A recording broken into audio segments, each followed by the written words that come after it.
Hi, listeners. I've got a great show for us today. This is a mental health business show, but boy, do we get into really deep personal things as well. So please stay tuned. Listen all the way to the end. Andre Johnson is our guest. He's a native of Detroit. He is the president, CEO, and founder of the Detroit Recovery Project. It's a substance use disorder and mental health agency, peer-led. You're going to find out more about this on the show and why he does what he does. He's received so many awards, I can't even name them, so I encourage you to look at his bio that we've included in the notes for this show. Excellent guest. You will be inspired by the time you finish listening to this show. Again, Andre Johnson with the Detroit Recovery Project Incorporated. Thanks for tuning in. I'm not the house of cards that falls down easily. I'm strong enough to handle what you throw me. Welcome to Mental Health News Radio. I'm your host, Kristin Sunanta Walker. Just what are we going to discuss? The intimacy that is mental health. Let's continue to make it as comfortable as discussing brain health or heart health. This show has been on the air for several years and we have amazing co-hosts. And then we created a network of podcasters on mentalhealthnewsradionetwork.com, a place where every possible facet of mental well-being can be talked about openly. My show, after several hundred interviews, the format is this: intimate, deep, funny, touching, sometimes uncomfortable, but always vulnerable conversations with interesting people. The goal is to have you, our listening family, many of you who have become my good friends, feel as though you are listening in on private conversations. Thank you for tuning in and becoming part of this amazing journey with me, and now with our network of podcasters. Just knowing this podcast might be helping any of you realize you are not alone on this journey called being a human being makes doing this podcast worth every second. After all we promised we'd be cordial. Good morning, Andre. Thanks so much for coming on the show. Good morning. Thank you, Kristin Walker. I'm excited. I am too. One of my very, very, very close friends and fantastic colleague that is a colleague of yours as well, Don Buck with Next Step Solutions, said you have to have this guy on your show. So I'm so glad that you said yes. Yes, it's an honor, and I'm very, very, very happy that Dawn introduced the two of us, because she told me about the dynamic work you've been doing on this podcast. Yeah, it's which is something so important. Yeah, it's important to have all these voices out here, doing their thing. We've got, over 70 podcasters, which is amazing, all doing their own shows, talking about different facets of mental health. So it's an honor to be able to shepherd and be of service to their voices. Absolutely. So tell me a little bit, and tell our listeners, they know a little bit about what you do, but talk to us about why you do what you do. I always want to know why someone gets into this field, because you have to leave your ego at the door. It's not known to make a whole lot of money. I mean, there are a million reasons why you wouldn't go into mental health. So when you do, I want to know why. Absolutely. Well, there's a few reasons why, Kristin, that I'm committed to doing this work. The first reason is I'm a person in long-term recovery myself. And what that means is I have not used drugs and alcohol in over 31 years. And if it wasn't for recovery and sobriety, I wouldn't have had an opportunity to just live an amazing life without the use of drugs and alcohol and find some meaning and purpose in life. At 18 years old, I was strung out on drugs here in the city of Detroit. And I found myself with possibly going to jail for a long time. But I had treatment as an alternative. And that treatment experience changed my life. That treatment experience actually motivated me to want to work in the field of substance use disorder and mental health. And once completing treatment in 1988, I made it my quest, and I made a pact with God that I would do this work for the rest of my life because I was given a life because of people like you. Mm. Um, Later in life, I really, as I matured, 18 years old, I was just a young Yeah. adult, teenage knucklehead. But now, 10, it seems like increments of 10 years later, my life had these drastic changes, like 10 years after 88 was 98, I had a daughter, which gave me more meaning and purpose.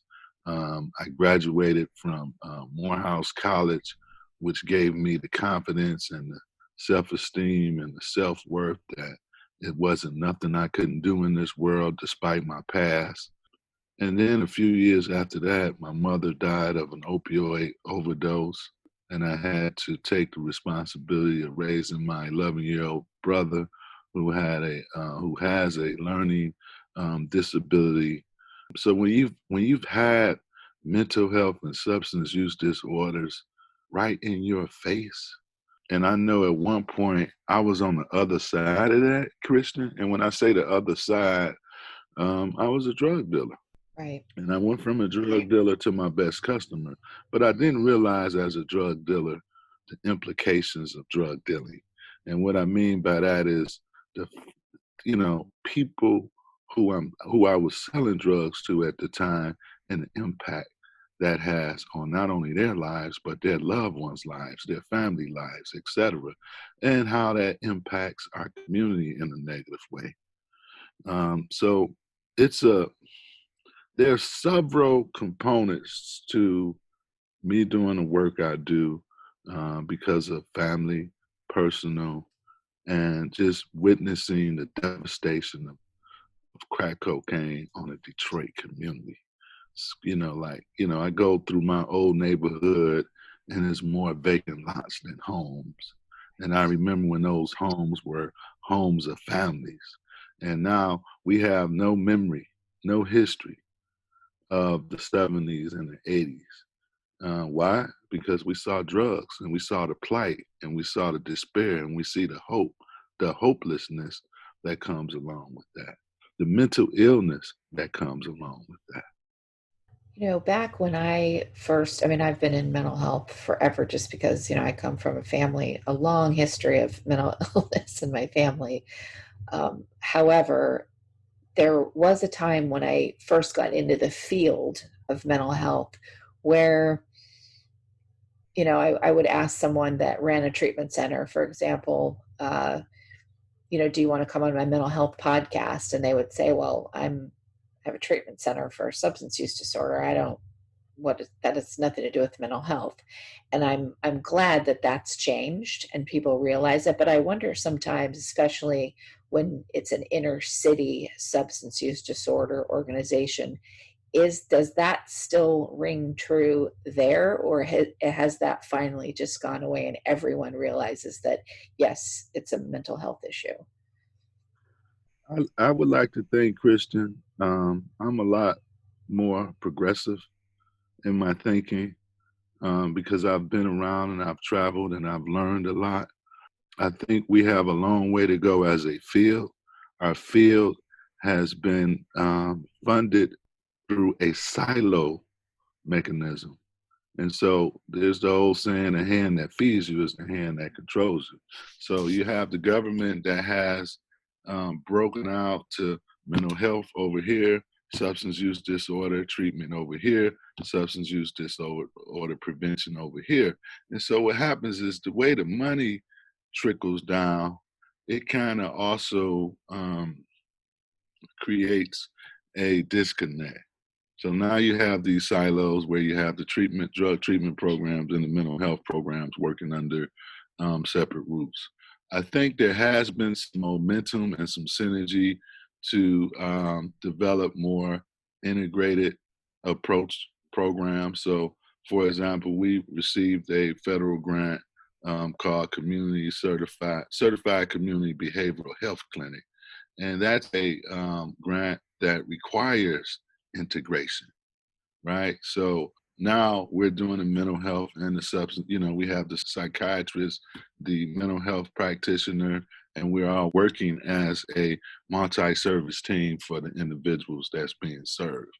And therefore, we have better outcomes when we work together collectively in a more integrated approach. So now a person can come to our building and they can get their mental health assessed, their SUD assessed, as well as physical health assessment. And I'm glad you mentioned that, working in an urban inner city, that's where we also have a grave amount of physical health challenges that Yes. exist. So it's something called comorbid disorders.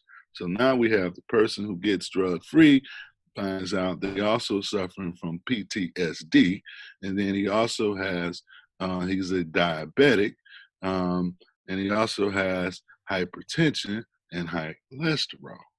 And so what we're trying to do is help people to have some stability, some mental and physical stability, and help them to live as comfortable and as best as they want to live.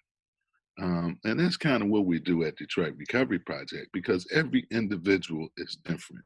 And we operate under what's known as a strength-based approach. And what that means is, let's say, Kristin, you were to come into our program, we would say what you want to do. Mm. We know you want to give up drugs, but if you want to give up drugs, then these are some of the things we're going to recommend you do to give it up, and to give it up for the rest of your life, one day at a time. But what do you want to do with your life? If you're 22, 23 years old and you've been collecting Social Security for the last 2 years, is that something you want to do the rest of your life? Or do you want to become employable? So let's figure out a career path.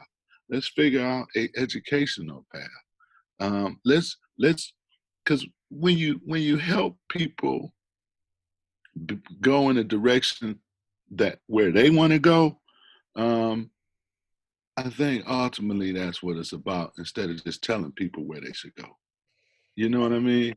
Agreed, agreed. And I think about this piece, and I'm so glad that I'm having this conversation with you, because I know I can go where I need to go with this. So, it takes so much empathy to do what you do. It just, I mean, you can't do this job without having an enormous amount of empathy. And with that comes that ability to be where someone's at in order to empathize with them.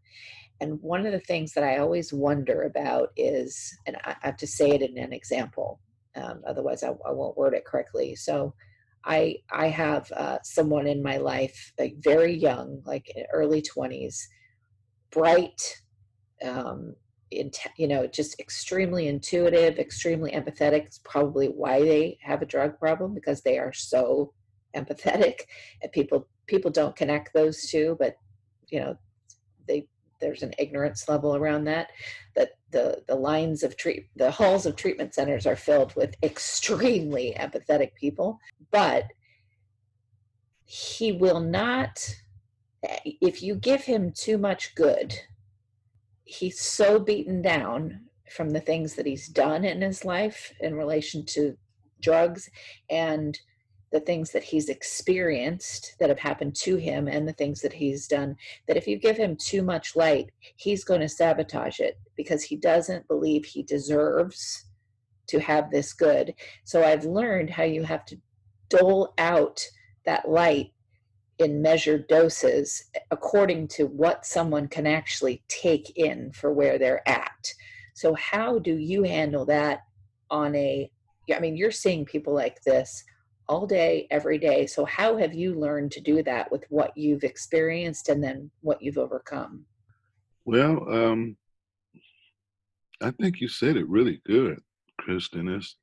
It's really being able to practice non-judgmental, Right. practice empathy, practice patience, practice hope, practice helping people build their faith. Because when people feel hopeless, when they feel, part of what's driving addiction and negativity is that inner feeling of hopelessness. Right. So I think as a practitioner, our job is to help people see the light at the other end of the tunnel. And we can't force them or make them go. But if we can help them see that light, they have to have that intrinsic motivation to do their part, you know. And I think we have to remember we have a role and they have a role. And our role is to remain empathetic. You know, one of the beauties of our agency, Christian, is that we're what's known as a peer-led, peer-ran, peer-driven program. And so that means 90% of my staff have what I would say have had a colorful background. Right. And that has a way of, of being a light in itself. That has a way of being a light for others. And so Right. when folks come into our business, they've done a little research, they've done a little homework, and they may say, "Oh, that was Ray Ray from 1977." Now he's Right. walking around with a pen and a pad and conducting an intake interview. That in itself inspires people. Mm. We do have what's known as chronic relapses. And I've seen, being around as long as I've been around this field, trust me, I've seen people go through drug treatment programs 13, 14, 15 times and get it the 16th time. Yeah. And so I really think we have to be able to put things in a perspective that, and we all know life has no guarantee, but you see somebody doing good for 6 months, 9 months, then 12 months, and then they get the big head, like you say, and crash and burn. Right. And so actually we had a situation where we had 5 guys living in a recovery home, and one of my staff was living in a recovery home with these 5 guys, and they all had co-occurring disorders. They were, several different types of mental illness, and they struggle with addiction.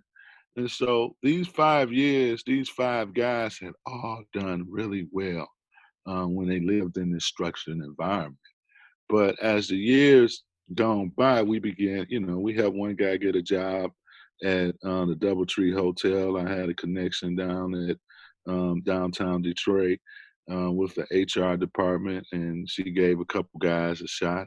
And so these guys get jobs, they saving money, they dressing good, they looking good, they feeling good. And then we also help these guys get Section A and get their apartments, and they get their first 1-bedroom apartment. And then 6 months later, they all crashed and burned. Mm. And what I told my staff was, these are an example of men and women who need structured environments for the rest of their lives.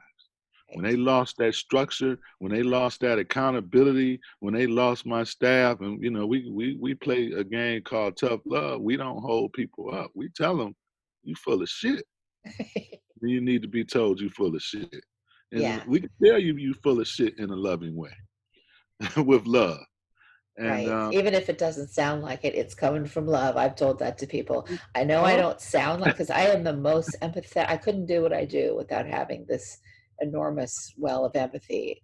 But I also have learned that I need to have fierce boundaries, Amen. That's right. I do agree.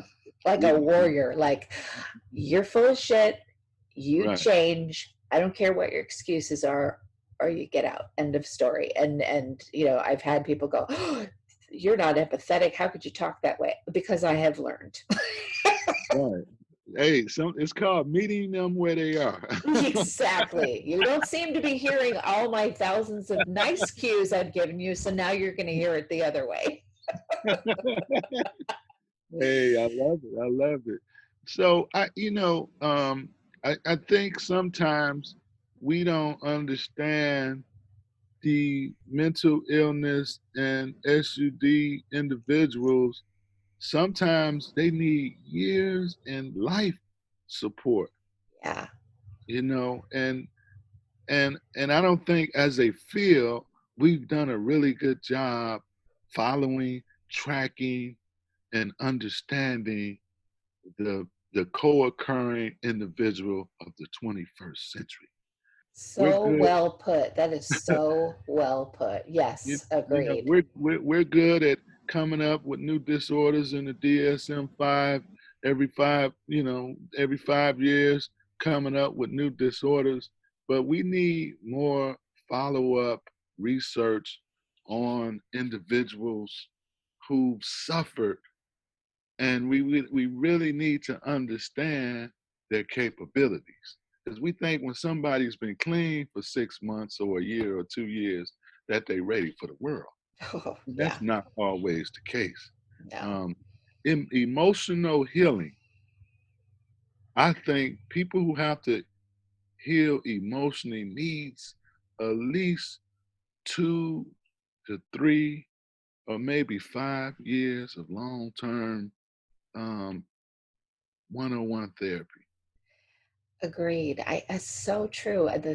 I see it changing in little increments, but it was so focused on like a regular visit to your GP. Okay, I have a broken toe. We're going to bandage it up and you're going to be fine in however many days or months. And that's how addiction was treated. And that is not how you treat addiction. It's not a broken toe. It's like you said, sometimes 5 years or more of continuous structured recovery, but it was run by the payment structure, and the payment structure doesn't want to pay for 5 years in continuous recovery, which I see that changing a smidge, but just a smidge. Yeah, it's I think there have been some studies. I think we're moving, the pendulum is swinging at a real slow rate, Yeah, you yeah, know. But I do think, you know, we go back and forth. Now we have 14-day programs, 28-day programs, and people supposed to be healed.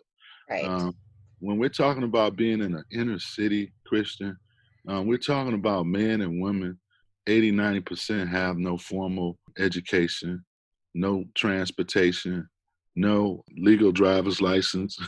Usually, they come into the program with warrants and $5,000-6,000 worth of outstanding tickets, family disconnect. And so there's so much destruction that this individual has done to himself and his family, where it takes several years to just really find some real meaning and purpose. It takes several years to reestablish relationships with your family.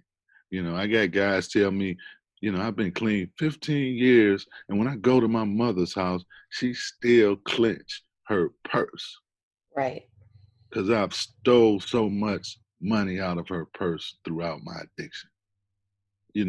And so when you talk about the healing and the recovery and the empathy, because your family ain't necessarily empathetic towards you.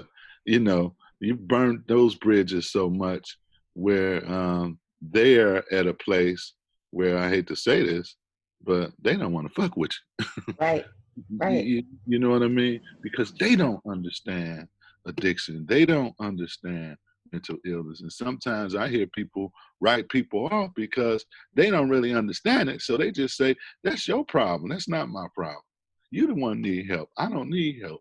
right, But you part of this family. And sometimes there needs to be some family therapy involved. There needs to be some family cohesion involved in helping the individual who's suffering the most. And that's all a process. It's all a therapeutic process. It's a therapy process. And we live in this society, at least, again, we're talking about an urban community, majority of African Americans. African Americans come from a place where you don't trust people. right, we're Right. conditioned and trained not to trust a therapist because you're trying to figure out what their motive is or are.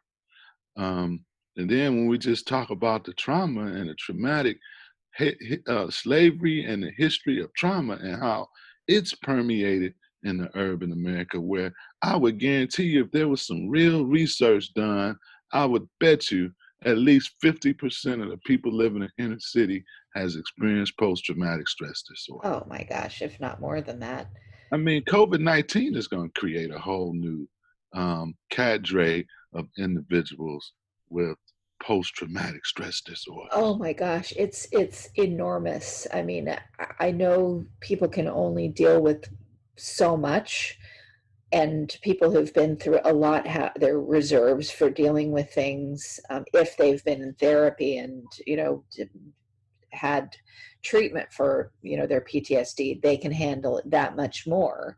But what's interesting is it's so looked at in a light level, this top level of, oh, well, when everything goes back to normal, everything will be back to normal, instead of, you know what, this is not going to be over as soon as, May 1st or May 8th or end of May or end of June or end of this year. The ramifications, the long-term ramifications of this for everyone, people that, don't even acknowledge that they would ever need therapy of any kind. It's going to be, I mean, mental health and addiction treatment services are at the forefront because of this more than they ever have been. And I don't think the long-term impact is being taken seriously enough by people outside of our industry. Well, living in a capitalistic society, more emphasis are on reopening our country so that our economy can flow. Right. We're not talking about emotional and mental and physical wellness and well-being. Yep. That's where the emphasis really needs to occur. I mean, unfortunately, we love our first responders, but right now, domestic violence is increasing, alcoholism is increasing, Yep. and other drug abuse is increasing. Isolation, despair, hopelessness is increasing. When people are depending on a stimulus check one time, Yeah. that's going to be gone. And, I was talking to a colleague earlier who's an entrepreneur. She owns several buildings and commercial buildings, and she has these beauty parlors in them. And she was just telling me how they have no income, they have no stimulus money. And she's a psychologist by trade. And so she says, I'm finding myself treating a lot of my tenants now through telehealth because they're sad, they're depressed, they're having troubles at home with their significant others because they're not bringing no money into the home. Right. Then they're trying to figure out how they're going to feed their kids, and then they're tired of their kids. Right. Right. Exactly. Because they're there 24/7. Yeah. Yeah. I know the impact. I mean, when you are a commercialist society, this is what happens. Money is the priority, and people are secondary. And anytime you put the money above the people, you're gonna have a catastrophe. I believe you take care of people and people are taken care of good, the money will follow. I believe the reverse. But right now, the emphasis is all on the money. Yeah. It's all about opening up places. I think there will be a new norm after this is over. And there's going to be some life adjustments that people are going to have to make. It's the inevitable. Yeah. Agreed. And the people that won't are going to get significant pushback because this is traumatic enough that it's changing people in ways that they don't even realize what's happening. Yeah, exactly. Now, one thing I want to make sure I ask you about is, not that we couldn't talk about COVID-19 for the next 17 hours. No, right. Yes. So you were recognized by my favorite president, Barack Obama. I wish he could come back. But I anyway, know. that's a whole other show.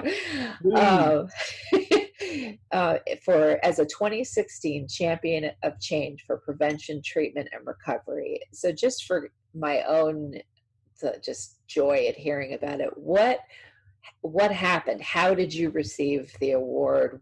How did you know that you got it? Like, what happened there? So probably 30, 40 days before I received the award, I left my office and I was driving on my way home, and I get a phone call. And this person says, I am such and such. I'm from the United States White House representing Barack Obama, and you've been accepted to receive a Champion of Change Award. And I paused. And Did they you think said, it was a joke? I didn't know what to think. Like, it was almost like I received some shocking news, which it was shocking. But Yes. you know how you hear some shocking news that somebody just died that you just talked to 10 minutes Yes. ago. Yes. I felt that, like, is this for real? Yeah. And then it settled after I hung up the phone and said yes, and they said they were going to send me an email and the details and da da da da da. And I just had this feeling of joy, and then I couldn't believe it. So I was waiting for the emails. I got home, I got the email, and I got the information, and I was just tickled to death. Oh, You ever just tickled where you just laughing and they yeah. keep tickling you? I was tickled to death. I was You're like, floored. I hope there's no hidden camera, because people are gonna think I'm crazy with how I'm acting right now. Listen, I could not believe it. I was honored by the president, or I'm receiving an honor by the president. And then the next day, I received a call on Thursday, and then I guess that Thursday night, it had gone viral. Friday morning, I wake up, I get a personal phone call from Senator Debbie Stabenow. I get a personal phone call from Congressman John Dingell. I get a call from like all these elect judges, the mayor's office, our governor's office. Maybe not the governor, because I think we had a Republican governor during that time. But I got a call from so many elected officials. They made me feel like I was a superstar. Wow. Like, it was just unbelievable to get all these phone calls, and people would tell me, thank you, congratulations, you're doing a good job. If you ever need me in the future, don't hesitate to call me. I Wow. mean, to get recognition on that level was unthinkable. And at the time, I was just happy, because I had experienced some loss. My mother dying when I was 35, and at that time I had finished raising my brother, and my daughter was just about to graduate from high school, and so I was able to take her with me to the White House. And then I had also struggled because I had my wife that I was married to had a mental illness. And she was a doctor, PhD doctor that worked at Center for Disease Control, U of M graduate, and she had taken her life. Oh boy. So I had experienced a lot of grief and sadness. And so that just really gave me that that I needed to move forward, push forward, and to be grateful for the life I have, and to find and to keep the gratitude, because at the end of the day, we don't do this work for recognition, but sometimes we will find ourselves in a space of, why the fuck am I doing this? Yeah. Oh, absolutely. Be crazy. If anybody thinks like, oh, like anytime somebody, and I get it when people do this, but oh, you've lived this life, and oh, you have a horse and a donkey, and you're on this farm, blah, blah, blah.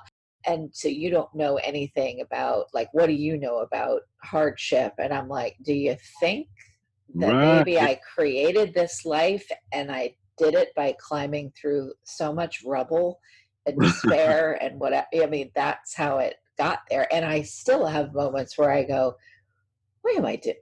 I need to go get a regular job. Like, this is crazy. So yeah, Yeah, it yeah. happens I, still. I've had those flashing thoughts, those fleeting thoughts. And I'll tell you, I mean, I've been running this company 15 and a half years. They've got Wow. my best years. I mean, I started this company in my early 30s, and now I'm in my early 50s. Yeah, And it's been a long, and I've been extremely grateful. But it's a lot of work. It's a lot of work when you're trying to, and we're 100% grant funded. 100% grant that funded. is a rough road. So that means you're competing and you're competing and you're competing and you're competing. Yep. And even that process is like a crap shot. Yep. But I'll tell you this, in the last 2 weeks, we received $5.1 million from the federal government. Woo! So I had and let me just give you the context, Kristin. 3 weeks ago, 5 weeks ago, when COVID first came, I had a very mild form of it. And it put me into just a dark space of sadness. Wow. And during that sadness, I lost 3 employees. And one of them was my mentor, a guy who was like a mentor, a coach, a father. I never met my father. And he loved me. He supported me. He helped me he guided me to build this company. And he believed in me. I just had never had a man in my corner like him. And I'm talking about not just giving you the verbiage, but if you need resource, whatever you need, he would give it to me. And so to have that love, that unconditional love. And so on top of that, I lost 30 people in recovery. Wow. So I'm Wow. dealing with this insurmountable grief. I'm dealing with this insurmountable sadness. And my own physical health is down. And all I'm thinking is, God, whatever happens, happen. I can't take no more. Right. I can't take no more. I'm at a point of complete defeat. I'm at a bottom that I feel like this is just life right now. Now, I haven't missed any meals. I'm not in a financial pickle or struggle or anything. All of my basic needs are met. But now I'm thinking about my employees. I've had to lay off 5 employees. And I hired them, so I make it, I take pride in hiring them, and I also have to, take that same pride in saying this is what it is. Right. And they take the high road. But now we've been awarded some money to build on our organization, where now we can hire 25 new employees, and now we can hire more mental health practitioners so that we can have an integrated program. So now here I am again floating, and remembering my therapist said, Andre, no day is ever the same. Right. Don't give up. Don't give in. Don't give out. Don't let nothing keep you down. And so I'm saying all that to say, Kristin, that I wouldn't have imagined that in the last 3 weeks, I've had an award of grant money to this magnitude that goes into effect next month. It's amazing, and I see a pattern here. Like, for whatever reason, and this happens to everybody, and then some people it happens with so much force that it's unexplainable. And you're one of those people that it happens with force. It's like you get pushed to being on your knees with this. What else can I do? And then boom, something amazing happens. And you know what I call those? Right. You're a get out the popcorn people. I'm one of those people too. It means that when life looks like a desolate, everything's gone wrong, death, destruction, whatever, I've learned, because you've said gratitude many times and during this show, I've learned how I pull myself to look up, because I'm used to just put my head down and slogging through whatever, and I know you're that way too. But when those things happen, I've learned to look up and go, oh, right, wait a minute, this is a get out the popcorn moment, because some good is going to be flooding in any moment now. Yes, yes, yes, yes. And I'm going to keep popping that popcorn. I will pop it with you. I mean, it's hard, but it's like, that's what happens. And it's like, sometimes I'll say to God, okay, listen, you know what? I'm happy with a half a bag of popcorn this time. We don't need to be popping a whole. And let me tell you, Kristin, and on top of all that, running this organization, dealing with all that, I'm also in school, full Wow. time, studying to be a clinical psychologist. And so right on the brink of all of this, I was having papers due and midterm exams, Yeah. and I wasn't able to work at 100% mental capacity. But I still did fairly, I got two B's out of my last two classes, but I have been averaging A's, right? Right. So I got two B's that I was grateful for, but I was still sad about it. It's like just the emotional effect that I had. I found so much sadness and so much because so much sadness was around me. Yeah. Like I had to remove myself from social media. Oh, yeah. I had to remove myself from turning on the national and international news. And I said, you got to protect your own peace, your own serenity right now. And you can't look for answers in the media. Look for answers on the inside. Look for answers on your knees, like you said. Look for answers in continuously doing good deeds. Look Yeah. for answers in your higher power, your God. Look for answers in your faith. Where is your faith right now? Yeah. And I think you're right. We're all being tested. And so I Yes. said to myself, I'm going to hold on to my faith the size of a mustard seed. And I'm going to hold on and keep doing the right thing and keep treating other people right and treat other people and try to empower other people. Try to make sure every interaction I have, like when I was at Starbucks today and I just said, you know what? I'm going to pay for the person in back of me, Starbucks, and we can get a line going. Just a kind deed, don't take a lot of effort. I know. Don't need no thank yous. Don't need no recognition. I know. I think about that. I think about this with my ex-husband, who I love so much. He doesn't. He emotes outward. I tend to be an emote inward person, uh, but he'll get irritated if something, you know, some innocuous thing, like a cashier is stressed and so they're a little short with you, or those little things, and so he'll get really upset. And I always think, it's a choice to not do that. It's a choice, and it's such a wonderful tool for yourself to not get upset about that kind of little stuff and to let somebody just be however it is they're needing to be. You don't have to get upset about every little thing that goes on, and you can go out of your way and say, like, oh, I mean, I was just at Walmart and I made sure every person that worked there that I interacted with, I said, thank you so much for staying and working during this time. Absolutely. Grocery stores are the most essential thing we have right now. Exactly. Instead of getting upset that there's an aisle free of toilet paper, which I saw a bunch of people yelling at someone at Walmart because there's no toilet paper and throwing their hands in the air, and I can't believe this. I made sure I went around and said, hey, to that same person that was being yelled at, hey, thank you so much. Yeah. And I'm sure that they appreciated that and they've reflected on that. You made me think something, Kristin, when you were talking about your husband. Your ex-husband. I think what happens too is a lot of people lack self-awareness. Yes. And that's where that's the benefit of therapy, is to have somebody who can kind of help you look at yourself. Exactly. Your own behavior. Yeah.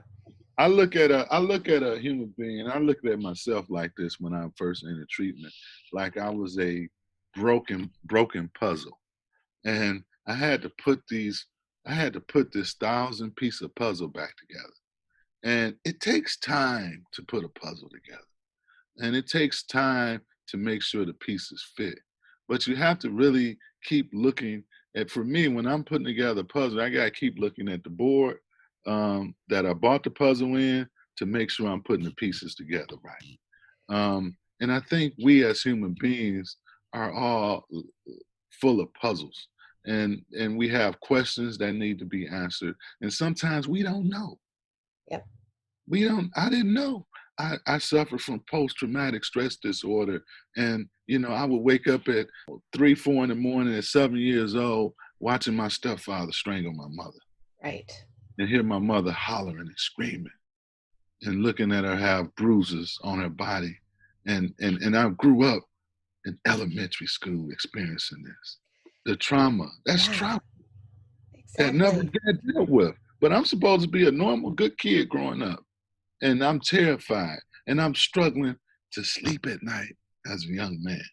I think that's what people don't, when I think about that too with my ex, like he had so much trauma in his childhood, his teenage years, and just throughout his life. And so some of the health issues, and this is not just for him, it's for many people, me included sometimes, but the lashing out or the the can't sleep or the constant, irritable bowel syndrome or sleeping too much, not whatever it is someone's issues are, they don't take that and see, you know what, that is probably a symptom of PTSD from something that happened years before that you didn't have the benefit of therapy to help you work through. And it's just manifesting as that now. So that lack of insight as to where it came from it's so beneficial. That's why therapy is so amazing, because then you can, like you said, put those pieces together and see why you're configured this way. This is why I'm having this health challenge here because of this that happened there. So let's go back to that moment, the beginning, and let's put the pieces of the puzzle together there, because that is going to have an impact on how my body and my psyche is behaving now. Right, exactly. Such, and that's the part. And sometimes people don't want to look at that. No, they don't want to see that. It's painful. Yes, it's very painful to look at the truth sometimes. So I think that's why, and that's the beauty of you having this show, because this show is helping millions of Americans understand, or internationally too, right? Yep, we're all over. Understand that a lot of our presence circumstances are indicative of our past circumstances. And sometimes we live in a place where we want to shovel that and act like it didn't happen. And by us not owning what happened, it affects us later in life and we don't know it. Absolutely.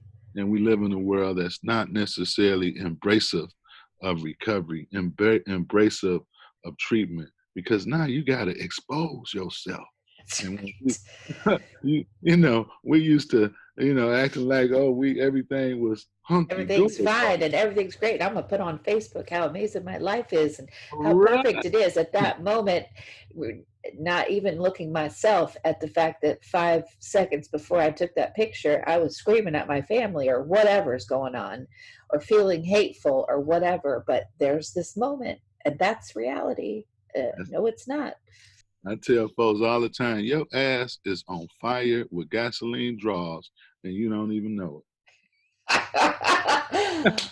Oh my God, you have to come on again because you are so eloquent. Oh my gosh, you have to come on again. And I would be honored. I love it. I love the dialogue we've had. Please bring me back on. Oh, you got it. I'm tuning in to this show on a weekly basis. Now, you done made my day. Yes, that is my favorite part of doing this, is that the person that I'm on with feels good when we finish. So that's what gives me juice. So listeners that you've been listening for, gosh, some of you 8 years, thank you for sticking around that long. And I don't think I've ever put this into words, but the biggest piece for me with doing this is the emotional hit that I get from the show. After it lingers for hours after, takes me through my whole day. Wow. Well, that's when you know you're doing God's work.